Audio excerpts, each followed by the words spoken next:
Good space time, everyone, and welcome to a new episode of the Citizen Web3 podcast, a source for educational insights into the Web3 universe and your connection hub to the people that turn code and dreams into decentralized applications and reality. Today, we are joined by Dmitry from Nodigy Validator. We discuss crypto marriages, entry barriers to business, scuba diving, and community building. We talk about node deployment, motivation to join Web3, and values. Finally, we dive into monetization strategies, CBDCs, server architecture, and conserving resources. If you enjoy the Citizen Web3 podcast, please share this episode to your favorite social platform and help us spread Web3 values into the universe. I talk with my wife because she is also a crypto addicted person. The whole idea is to create a trustless system and to teach people responsibility, If they plan to run CBDC, they need to create pools of liquidity, right? If they will create pools of liquidity, somebody can attack these pools. For example, other countries. We give you money, you give some time and promote our project. This is the best way for us at the moment. Hi, everybody. Welcome to a new episode of Citizen Web3 podcast. For everybody who doesn't know, this is already a third take of it, but it's still good. We're going to win. Today, I have with me Dmitry from Nodigy Project. Dmitry, hi again. Welcome to the show, man. How are you? Hi Sergio, I think today is something wrong with the weather because all the time our connection cut it by somebody. We can do it. We can do it. We can do it. I can see that it's now uploaded, man. I can see this is now the first two times we've been making all those jokes with the mucho boa and everything else and mood boa. Well, we happen to have a similar geographical connection, but Dmitry, not about me, about you. Please tell me all about yourself, about what you do right now, what is Nodigy maybe, and maybe your story that you started to tell before. I would love to hear it, please. Okay. First of all, I'm an IT guy. I'm in IT from 95. I was a software developer, then lead, then CTO, then CPO, then start mixing different roles of C-level. And in the end, at the moment, I am co-founder of Nodigy. My role is like CTO, like CPO, Chief COO, Chief Operation Officer. Yeah, and we start realizing this project. Yeah, it's like quick note about me. What is how did you get into Web3 though, Dmitry? How did you said IT, but where did blockchain, how did blockchain ruin your life? Yeah, okay. First touch was maybe in 2016 when we starting our diving center in Portugal, in Lagos. Yeah, and I tried to buy some bitcoins. I know a little bit what is it in that time and just bought for speculation. It was good investment after 1 year. Yeah, and after that was a long period without any activities with blockchains, Web3, and yeah, all the time. And in previous bull run, I started um researching all information about possibility of investment, how it works, deep dive to the technology, and get some money from this, and also lost some money because I don't know some specific things of blockchain worlds like market makers, manipulators, etc. But I get a lot of experience and decided to start own projects because one of the main points was uh, difficulty of node installation because in previous bull market, if you not owner, you can get some airdrops, a lot of interesting rewards from incentivized. It's like a life-changing amount. And I start thinking about it. In the end, we decided to create Nodigy, our project that allow to automate deployment, monitoring, and support for secure node management, automatically install your nodes without any technical knowledge, just use some magic buttons and get all rewards that nodes provide to the blockchain world. Now, Usually when guests, with some guests, I get a little bit like deeper into this, and I will with you because, I have to say I always curious, yeah, what motivates the person? I mean, for example, you said, okay, so you were doing IT, you had the conditions around you and your life kind of were building up, and then suddenly, there was an opportunity with the investment, speculation, da da da. But I mean, internally, was there anything at all that drew you to Web3, or it was purely like speculation at the time? And then, okay, but then to start a project, it takes a lot of courage, right? It takes a lot of internal, I don't know, especially when you don't have knowledge of the field. And with blockchain, it's so new that it's impossible to have, especially in 2016. So I'm curious, what was like the motivation for you? Was it to solve a problem on the market, the pain, or was it anything else? Uh, my advantage and disadvantage at the same time is wishes to help people solve some problem. I can tell you one story about diving a little bit from the side. Yeah, when I just start diving, it was advanced scuba diving course of PADI, and we goes to the Egypt. We start dive, and group usually have 5 divers plus instructor. And what happened under the water? I start losing air very quickly, and nobody wants to dive with me. Uh, After a couple of dives, instructor start talking with me. Why you losing the air? What happening? And I say that I'm trying to manage and help to all divers under the water. I start trying to control these divers, that diver. Don't go down. Don't go close to the corals. Don't swim your fins because you can touch some other divers. He can lose his mask, etc. And that instructor say me, Dmitry, please just forget about any problem. And when you go dive, all problems on the shore and you alone under the water. Do you understand me? I say, okay. And I used 15 liters tank, but normal divers used 12 liters. And this 15 liters was not enough for me. And after this conversation, we go under the water and I start breathing slowly. I forget about any problem and all group used all air and I have half a tank of the air and my instructor showed me under the water, now you can go with this group, and I swim more than 1 hour under the water, and when I climb on the boat, he said, so that was your problem, you're trying to help somebody all the time. In crypto is the same. Sometimes I'm trying to help people solve problem with the nodes, with technical understanding how it works, because here is a lot of scammers, a lot of different scammers sham that can be involved in all this business process. And I start helping to the people. I created my channel.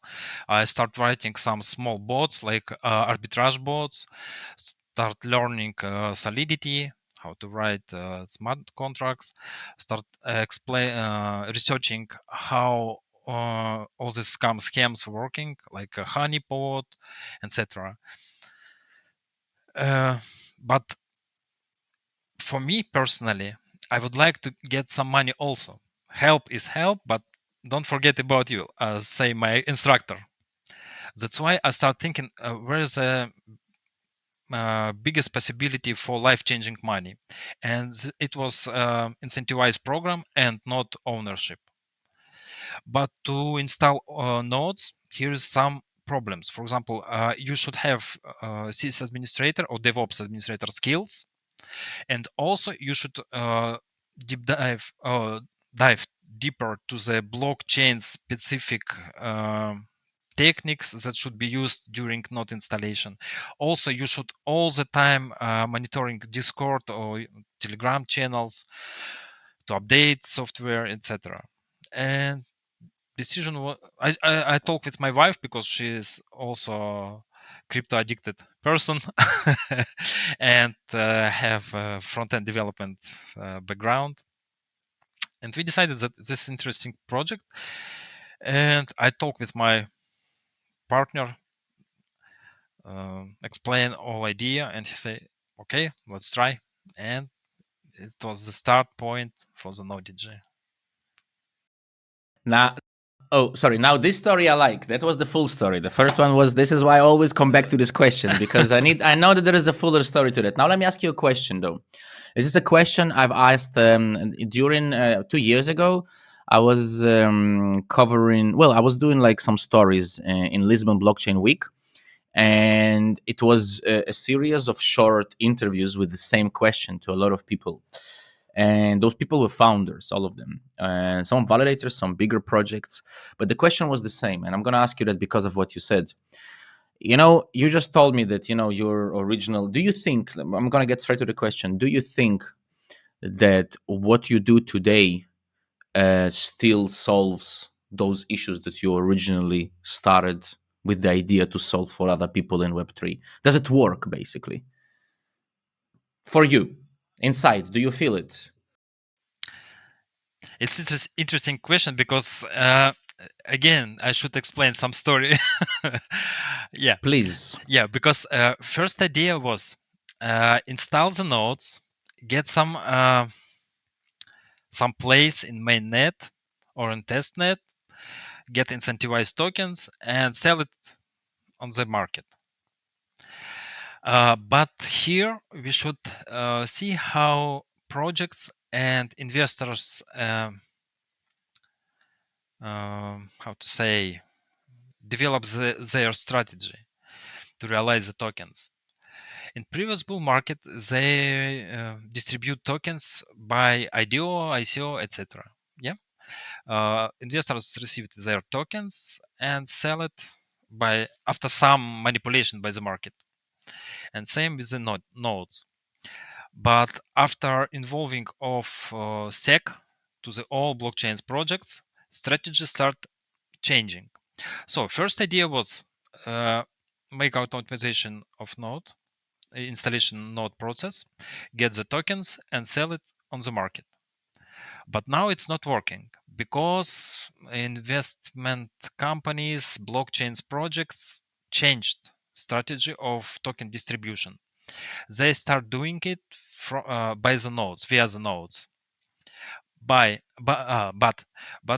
they start making very high amount of tokens that required for the nodes. For example, for Aptos, you need to have, I don't remember, about 1 million and something of Aptos.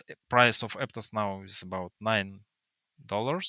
So 9 millions you should have to create the nodes.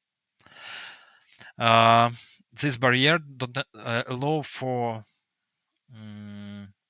customers, regular customers, consumers jump to the node business.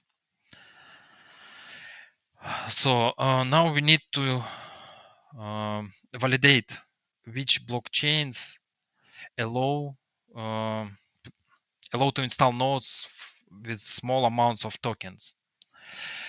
And also, about 1 year ago, Ledger, this hardware wallet, announced the news that they will share your private key with the third parties. But Ledger was like a standard de facto for storing your assets. And also we start thinking, what should we do if a Ledger will not work and other hardware wallets will not work? So only one possibility to save your tokens is on your node, because you own your private key, you sit phrase. If validator like Nodigy or I don't know, P2P org or somebody else will go down, you just easily go to the block explorer, run some smart contracts with some parameters, and you will get back your tokens. No risky. And but when we start researching the blockchains, technically, some projects generating keys during the node installation process, and they know your private key. And we start to understand that not all blockchains can be automated trustfully. And yeah, we start thinking who is our partner, really our partner, and who is not. Yeah, something like that. And I forget your first question. I start explaining. No worries. I'm here. That's my goal. My job is here to help. The question was whether you think. I mean, we went a little bit off it. But it is also an interesting topic that I want to discuss with you about the setups. But the question was whether or not you still think inside of you that what you set out to do, the goal of Nodigy, the original goal of helping people in Web3, is still working today with what you are doing today with Nodigy. Did it work? Do you think you helped people and still helping people with their nodes? That was the question. I'm sure that we do right thing, but I'm not sure how to correctly monetize the story. First of all, we That's a should different create. question. Yeah. We should create a good product first, and then Of start thinking course. about monetization. It's Let me. Usually, I don't do this. I don't cut out, but this is so dear to my heart that I want to share with you because it's important. Now, Citizen Web 3 is 4 years old, and we're still thinking of perfect solutions sometimes to monetize. So it's not only you. That's what I'm trying to say. It's all good. What is your monetization strategy now? uh, business model quite simple. It's fee for service based model. Validator. And Yeah. you started to talk about validator security and about running your keys. Now, it's a very big topic. Do you currently use for your setups any key management structure devices, like whether it's YubiKeys or whether it's DKMS or whether it's Horcrux? Are you currently implementing any of those, or is it something that you've been looking into? What's your opinion in generally on those things? Yeah, UBK is good solution, but uh, this question about my personal assets or about Nodigy? Nodigy. In Nodigy, we don't own your keys. We don't need to store any keys because we don't know what is your key. I'm sorry, I didn't ask the question correctly specifically. I mean, for the nodes you are running yourself as a validator, as Nodigy, do you use any key management structure at all? Any key management like Horcrux or anything like that? We have YubiKey where we're storing our keys, and that's it. We have limited numbers of people who have access, and Mm-hmm. what we do, it's what we do. Yeah, and also we're using a ledger. Okay. It's an important question because lately there has been a lot of we ourselves as a validator, we have double signed before. And for us, it was a very big incident, of course. And, we were looking at how to solve it. And that was one of the solutions we found is to use split key management structure. In general, again, another question about you though, about your Here, valid. Go on. Sorry. here's one moment. Uh, um, the biggest risk is to sign some contract, then lose your seed phrase or private key, because usually we are storing it offline outside of the internet, etc. But if you will sign some scammy contract, it will drain your tokens. Yeah, it's more dangerous because ledger will not protect you from this type of contracts. If you want, you will sign. That's it. Yeah. What's about your validators that you're running again for Nodigy? I'm curious about what's your opinion about cloud and bare metal? It's a very big topic these days in the validator world.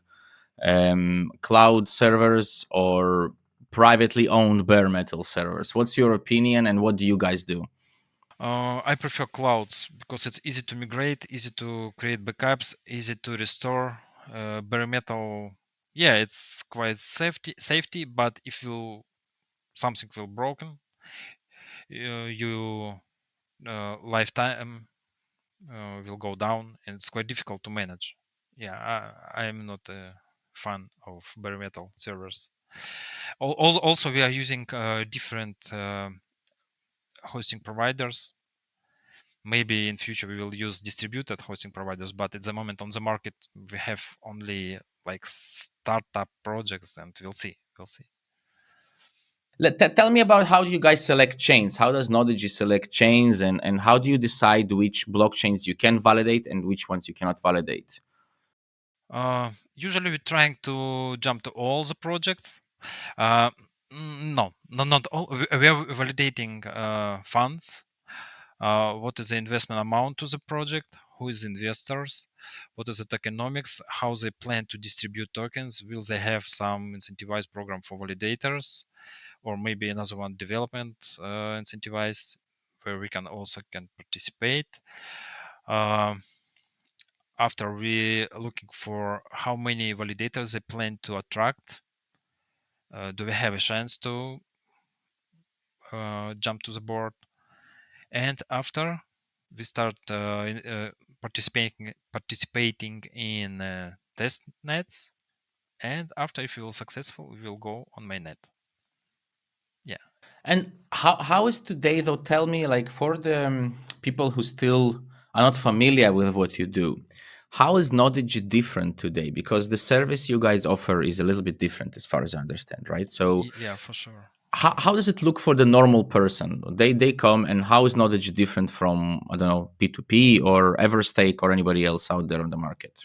Yeah, I made that experiment. Yeah, I just sent some requests to all nodes, Everstake and P2P org, and ask about my personal Ethereum node. I have some tokens I would like to install. Okay, after a couple of days, they start answering me. So please send us a little bit more information about you, blah blah blah, how many tokens you have. Then start writing. We will allocate some special manager for you.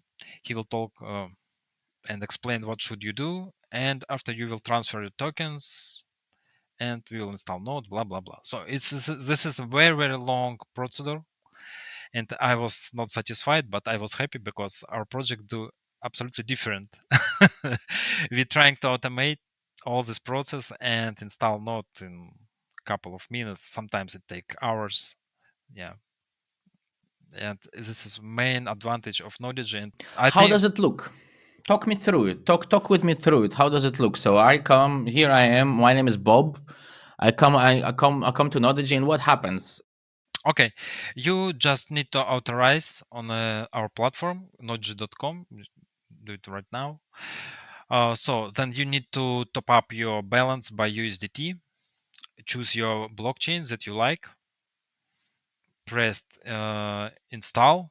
Pay some fees for node installation and for the server. It depends from performance of the server. After node will be installed, it usually takes 5 minutes, 2 minutes. It depends from the server. And you start delegating tokens to your node. Different blockchains have different path for what should you do. Sometimes it take a separate wallet, or yeah, it's like a algorithm that you should follow to start your node. We have this instruction. We public this articles on Medium. Also, we integrate these articles to our wizard when you going by step. And for example, on step number 5, you should transfer tokens from your wallet to address of your node, something like that. Yeah, and after this delegation, your node start working. You can check it in some block explorer. That's it. Nobody will talk with you, but you can talk with us. You can write, and we will answer for sure. And but who will have access to those servers? We have access to the server, but we don't have access to your wallet because it's your private key, and we can do anything. For example, if somebody will hack our server, what he can do, Mhm. he can stop the server, but he can't take your private key because you sign it transaction. And yeah, what he can do, he can withdraw these tokens to your address. That's it. So here is minimum risk. Reputational damage, I guess, would be the biggest one because he can double sign. Yeah. But He can double sign for you if he wants to, right? If I guess. no, he can't double sign because you have private key and only you can sign. If you, for No, I example, mean for double sign. The validator can double sign. The private no, key of the validator is still in the config file. It's not the private key of your account. It's the private key of the validator. Two different things, right? yeah, I can make a copy. For example, yeah, in Ethereum,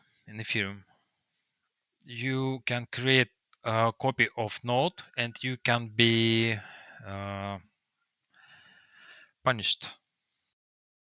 We are talking just Ethereum staking right now, right? Sorry, Dmitry. Is it solo Ethereum, or are we talking about all of the other blockchains too? No. I'm talking about all different types of blockchains because we already tried. I don't know, maybe 15 different blockchains. And how does the setup? I'm curious. Like, for example, what kind of setup does in terms of architecture and node structure does the person get? Can they choose? Like, can they say, "I want a validator. I want two Sentry nodes, or whatever. I want Horcrux to be involved." Or no, it's going to be a validator node. On it, there is going to be tokens, and they basically validating, right? So it's the simple setup, right? Yeah. Okay. And out of curiosity, The problem is that because on the market a lot of investors with the money, but they doesn't have technical skills. And for example, if they would like to hire some DevOps, they should understand which type of DevOps, which skills should have this person. Also, he should trust to this person because he will delegate big amount of money, for example, and it's quite difficult. Our company established in Portugal. We have juridical address. You can go to the court and write, okay, this guy stealed my money. We are not anonymous team. Yeah. let me ask you a question, but it's gonna be it's gonna be a very difficult. It's an Okay. easy question, Mm-hmm. but it's gonna be very difficult in terms of philosophy. Now, I told you at the beginning I like to be devil's advocate, and I ask difficult questions, and I'm very thankful for the guests to answer them. Mm-hmm. And I'm gonna ask you a very difficult question too. So, don't you think that the service you offer is actually a complete paradox for Web3? Because isn't the whole, and again, I'm being devil's advocate here, I have my own opinion on this, but I want to know your opinion. As far as I understand, as far as blockchains are concerned, the whole idea is to create a trustless system and to teach people responsibility. There is a responsibility for keeping your keys, there's a responsibility for doing this. When we offer such a service, isn't that taken away from learning that about that responsibility? What's your opinion on this? Here we're dividing story to the two parts. First part, this is technical maintenance of the servers. It's our part. Responsibility of signing any transactions and saving your private keys and this for us, it's yours. Nothing changed. Maybe in some projects in test nets, you will we will have access to your private key, but on mainnet we will never run nodes that will allow to us read private key because we don't need this type of responsibility. The private key of the account, right? Not the validator. Yeah. We don't want to know your private key or cifras. I'm curious. You own the validators you're running by yourself. Back to Nodigy now a little bit. Now, today all validators this is basically one of the reasons. I mean, our show is about 4 years old, and we used to talk to not as much validators as we do today. Today we talk pretty much to just validators, and there is a reason for that. The tools we're building are also for validators and are about validators. But the reason for that is that, in my private opinion, personal opinion, validators have become probably the most influential entity in blockchain today since 2017, roughly. Every project has got validators in it, and a lot of the validators I talk to, they say, hey, we do this or we do that. So, for example, Nodigy offers a service, where a white label service, so to speak, where a person can come and start their own node automatically, more or less, right? They have some pluses, some minuses. what other types of similar things, if anything, does Nodigy do today? Or this is your main product and you only build in that product? This is basically the question. Are there any other products that Nodigy offers? Uh, no, no. Just today we discussing about possibility to partnership with government of one country. We'll see what will happen. And also, all countries think about CBDC. For CBDC, they will need nodes. Yeah, it's a good possibility for projects like Nodigy or different validators. You're not scared to work together with entities that might then decide to take something that you own away from you? No, because we provide only technical expertise. We don't touch your money. That's Oh why no, I wasn't talking about them. I was talking about the government. I was not talking about people.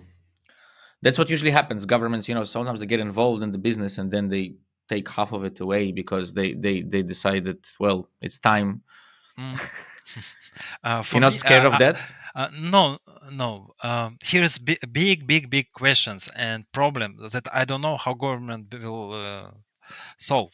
If they plan to run CBDC, they need to create pools of liquidity, right?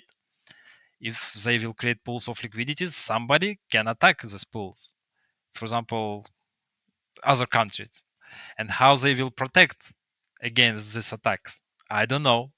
But they're trying to run CBDC. Okay, let's try. We know many stories about how stable coins can go uh, under the one to one. What's your opinion in general about CBDCs? Do you think it's a good thing? Do you think it's a bad thing, a positive, a negative thing for a crypto space, for people in general? I think we're already there because we are paying by cards, but it will just move from Web 2 to Web 3 and will be decentralized. That's it. You think it will be decentralized? Mm, I'm curious. I'm curious no, how no, you no, no, see no. it. They will own nodes. For They will example, control. China has declared a very interesting thing about CBDCs. They said that they are probably going to be the first big boys country to implement CBDC. And one of the ideas that they proposing is that, for example, that if anybody who has their salary, if you have left in your bank account and the end of the month more than they think you should have, it will just take it away and will burn because you don't need it. If you're not putting the money into the economy, according to the Chinese government, that means you don't need the money. Okay. So that's one scary thing of CBDCs, in my opinion. I'm curious. Don't. What's yours? Yeah. Be sure all the time on the account of each people will be right amount that government would like to see. But for example, in Tron blockchain, you will have another one amount or somebody else that governments can see. That's it, and you can convert it on your way. And I think more and more yeah, shops, yeah, markets will be present on the market where you can pay by USDT or different stable coins that are not government CBDC token. Yeah, they will accept it for sure. What's your take today? For me personally, one of the most even though Citizen Web3 and Citizen Cosmos, which prevailed Citizen Web3, was born out of community management in a lot. For me, community management has been, I would say, the most difficult thing for the project, or one of the most difficult things. What's Nodigy do? What do you do personally at Nodigy in order to build a community around your project? And what is your life hacks for anybody out there listening to this and thinking, I want to learn how to do it to build community? So okay, so this is a question about go-to-market strategy, right? Yeah, uh, we tried many different ways how to attract classic marketing, advertisement, um, different conferences. But what working is motivation by the money.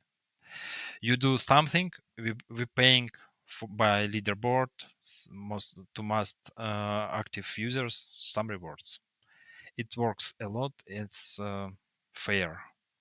Yeah, yeah. We're changing. We give you money, you give some time and promote our project.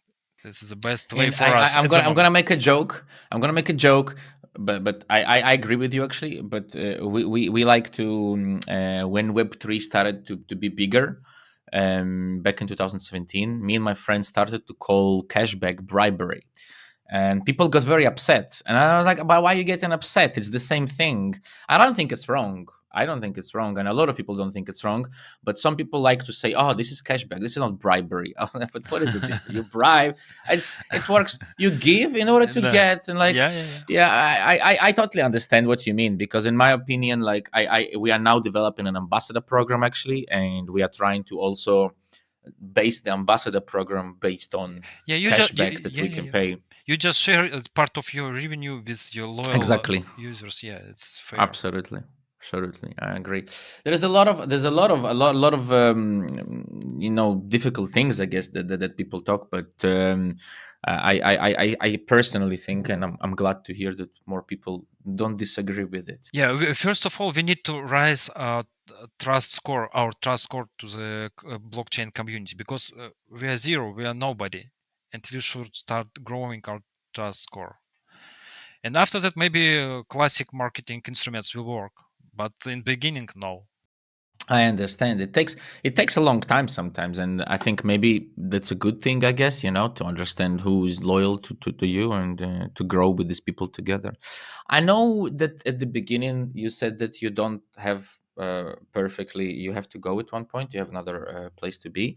So I'm gonna move to the blitz, because it sounds quick, but it's not. It takes usually a while. So that's why it's 5 questions. Feel free to ask them, to answer them, sorry, in not necessarily short way, but actually to talk about the details. So that's why I'm already starting from the beginning. I'll like a Bruce Willis in Fifth Element. It's okay. Yes, it's more like that. It's more like that. Yeah. I remember. Well, super green. Let's make it super green. Tell me, one a book or a movie that has, in the past 5 years, had an impression on Dmitry. I don't I know. told you I told you it's not easy. This is just the first question. Expanse. Why? Because it's our closest future where we can bring. If we will stop fighting and start researching the space, this is our future, and we should be ready for this. I like dreaming. I like it a lot. I like it too. Tell me one technological field, for example, machine learning or blockchain or something else, apart from blockchain, that interests Dmitry. I just tried IML. We did the project with machine vision to recognize prices on the shelves, but it was just a job. It's not interesting. I just did my personal like small project. I changed the voice of the singer. You know the group Kino and Victor Tsoi. Yeah, I use this voice of Victor and implement to the song "Войны света." To the song "Войны света." It was nice. It reminded me, and for some reason, I don't know if anybody. By the way, I'm not going to talk about myself. I'm going to say for anybody who's listening, because you can see all the links of everything that Dmitry is mentioning, including Victor Tsoi and Kino. And for any listeners who are not coming from that background, there is a Metallica cover that it was done and just type in Metallica Kino, and you will hear an interesting, one of the most famous songs that they did. Not the best cover in the world, but it's cool. Because I missed about these old singers, and I would like to see their voice maybe in new songs, and that's why I start doing it. I understand. I understand totally. It gives you that feeling that it's still there. It's an interesting thing. Dmitry, what about give me one blockchain project or maybe a couple that you are curious in technologically? Uh, I'm interested in Aptos. They just hide in the bushes, but I'm waiting for some explosion from this project. Yeah. Give me a bit more like what is it about Aptos that attracts you? What's give me a bit more meat here. Yeah. The main point now on the battlefields of blockchains is the transaction per second, because Mastercard and Visa start feeling that somebody very close and uh, can catch this business. Yeah, and I think Aptos very close to this. Yeah, many projects have high TPS, but also here should be smart contracts that can be run without external involvement. For example, it will start by himself every period that you will program for these smart contracts. Yeah. So I'm waiting some excites from Aptos. Yeah. Okay, I don't cool, know how cool. to explain No, no, more. no, no. It's good. I like it. I like it. I like it. It was just I'm always curious what draws people to what they say. So I always try to get a bit more information. Okay, last Yeah, two. I just couple questions about layer two. Yeah, the biggest problem that all money that invested to this layer two distributed between all these layer two projects, and each blockchain have small TVL inside. This is a big problem of layer two and Ethereum. They try to make abstraction of the accounts, but I don't know how it will affect it on the distribution all this money between this layer two. This biggest problem, and it's not only layer two, it's also about another one project. I don't know, they they should create some solutions that will aggregate all money that circulating inside all the blockchains, because easy for hackers easy to attack each pool and each blockchain, and this money, for example, that blockchain runs some incentivized program, all users immediately run to the blockchain and transfer all money there. Then here is incentivized finished and all money start migrating to another blockchain. It's like lemmings all the time migrating between blockchains and the same money. Yeah. Yeah, yeah, L2s are definitely something that there is a big difference between the way they implemented and a lot of in a lot of meaningful and interesting ways. I always advise people to watch the development of IT in the 80s and the 90s, and basically what's happening on blockchain is very much repeating exactly the same thing. But I have two more questions for you, Dmitry, before we go to finish. I have two more questions for you. One still, where there was only three. One, you see, I told you it's not a blitz. One led to a whole L2 conversation. So, first one, give me one motivational thing that keeps me Dmitry out of bed and building Nodigy. What is one motivational thing that keeps you doing what you do and helping people and so on and so forth?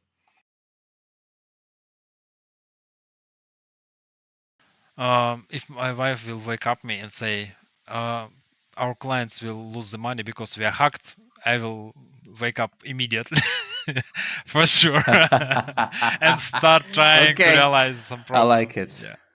I like it. I like it. Okay, then last one. Give me one person or personage. Could be real, could be from a cartoon, could be from a movie, could be somebody you know that motivates you and inspires you in life. Not a guru, but has a good motivation on you. Easy, easy, easy. William Wallace. William Wallace. Why William Yeah. Wallace? That's an original answer. Because he Why is William Wallace? brave. Because he is brave. I love it. I love it. Yeah. I love it. Dmitry, I want to thank you very much for joining in. I remember you said that you had to go strictly on a specific hour because you have something to do. I want to thank you very much for joining. Sorry for the beginning with all the technical glitches, but we did it. Yeah. Thank you, Sergio. It was very, very interesting. please don't hang up just yet. I'm just gonna we're just gonna say bye to everybody, and then back to you. Thank you everybody else for joining and listening to us. Ciao. Bye. Ciao. This content was created by the Citizen Web3 Validator. You may support our work by delegating to any of our nodes.